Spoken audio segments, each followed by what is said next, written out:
నమస్తే ఫ్రెండ్స్. భారతదేశ వ్యాప్తంగా ఇలా రెక్కాడితే గానీ డొక్కాడని ఆటో రిక్షాలు, ఇలా ప్యాసింజర్కి సంబంధించినటువంటి అన్ని, అవి గూడ్స్ కావచ్చు, ప్యాసింజర్ కావచ్చు, ఇలా ఊబర్ కానీ వెహికల్స్కి సంబంధించిన అన్ని, ర్యాపిడో కానీ ఆ చిన్న చిన్న పనులు చేస్తే తప్ప వీళ్ళ బతుకులు వెళ్ళవు. అలాంటి వాళ్ళ పరిస్థితి ఇలా చూస్తూ చూస్తూ చూస్తూ ఏమో జరిగేటువంటి పరిస్థితికి వచ్చింది. కరోనా కాలం నాటి రోజులు కొని తెచ్చుకున్నటువంటి పరిస్థితులు. ఎందుకు ఇలాంటి దురదృష్టకరమైనటువంటి పరిస్థితులు వచ్చినాయంటే, ఖచ్చితంగా భారతదేశంలో ఉన్నటువంటి భారతదేశ ప్రధాని భారతదేశ సార్వభౌమాధికారాన్ని, అంటే మన దేశ ప్రజల కోసం ఏ దేశాన్నైనా ఎదిరించడం, ఏ దేశాన్నైనా ప్రేమించడం మనకున్నటువంటి గొప్ప లక్షణం, అవకాశం మన భారత రాజ్యాంగం ఇచ్చింది. అలాంటి టైంలో ఇలా ట్రంప్ తోటి ఆయన నిర్ణయాల మీద మనం ఆధారపడేటువంటి పరిస్థితి, ఈ దేశాన్ని నరేంద్ర మోడీ పాలిస్తున్నాడా, ట్రంప్ పాలిస్తున్నాడా తెలియనటువంటి పరిస్థితి వచ్చింది. ఇలాంటి పరిస్థితిలో ఇలా రోడ్ల మీద హైదరాబాద్ లో 2 కిలోమీటర్ల నుంచి 5 కిలోమీటర్ల వరకు ఆటో రిక్షా లైన్ కట్టిన నైట్ మధ్యరాత్రి వరకు. ఎందుకు ఆ విధంగా కడతా ఉన్నారు?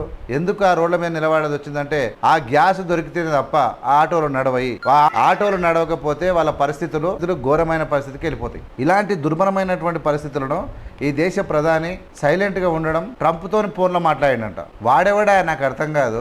ఈ దేశ ప్రజల యొక్క బతుకుల గురించి నిర్ణయాలు తీసుకోమని నీకు ఓటేస్తే నువ్వేమనుకో సరెండర్ అయితే ఈ దేశం ఎట్లా బాగుపడుతుంది? ఇదేం విధానం? అసలు ఏ దేశం అన్నా ఉందా ఇట్లా? ఎవడో కొట్టుకసేస్తుంటే మనకేంది? మనం చేసిన తప్పేంది? ఈ దేశ ప్రజలు చేసిన తప్పేంది? వాళ్ళు యుద్ధాలు చేసుకుంటారు, ఎవడి మీద ఎవడు మన్ను పోసుకుంటారు. వాళ్ళ దగ్గర వనరులు ఉన్నాయి, వాళ్ళ దగ్గర అవకాశాలు ఉన్నాయి. కానీ ఈ దేశం పేద ప్రజలతో నిండిపోయి ఉంది.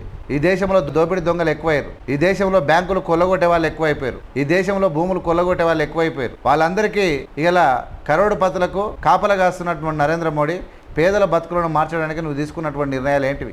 ఇలా తిండికి వండుకోవడానికి కూడా నీ ఎల్పిజి సిలిండర్ పరిస్థితి, హైదరాబాద్లో అపార్ట్మెంట్లు ఉండేది ఎవడు కట్టెలపోయి పెట్టుకుంటాడా? ఎట్లా వండుకుంటారు? అది ఒక్కటే కాదు, అసలు ముఖ్యంగా లోకమోషన్ మొత్తం ఇబ్బందికరమైన పరిస్థితులకు వచ్చేసింది. డేంజరస్ సిచ్యువేషన్ భారతదేశంలో నెలకొన్నాయి. కాబట్టి నరేంద్ర మోడీ పాలనలో కానీ నిర్ణయాలలో కానీ అట్టర్ ఫ్లాప్, పూర్తిగా ఫెయిల్ అవుతున్నటువంటి తీరును చూస్తూ ఉంటే ఈ దేశ ప్రజలు మొత్తము నరేంద్ర మోడీని ఇంటికి సాగనంపితే తప్ప ఈ దేశానికి భవిష్యత్తు లేదన్న నిర్ణయానికి వస్తూ ఉన్నారు. మీరు చూడండి, నేను ఇప్పుడు ఇందులో చూపిస్తే అనేకమైనటువంటి ఎక్కడ పెట్రోల్ బంకులలో అంతటా కూడా ఎల్పిజి, సిఎన్జి కాడ పూర్తిగా కిలోమీటర్ల వద్ద లైన్ ఉన్నది. ఇలా సిలిండర్ల కోసం పల్లెటూర్లలో లైన్లు కట్టి బారులు కడతా ఉన్నారు.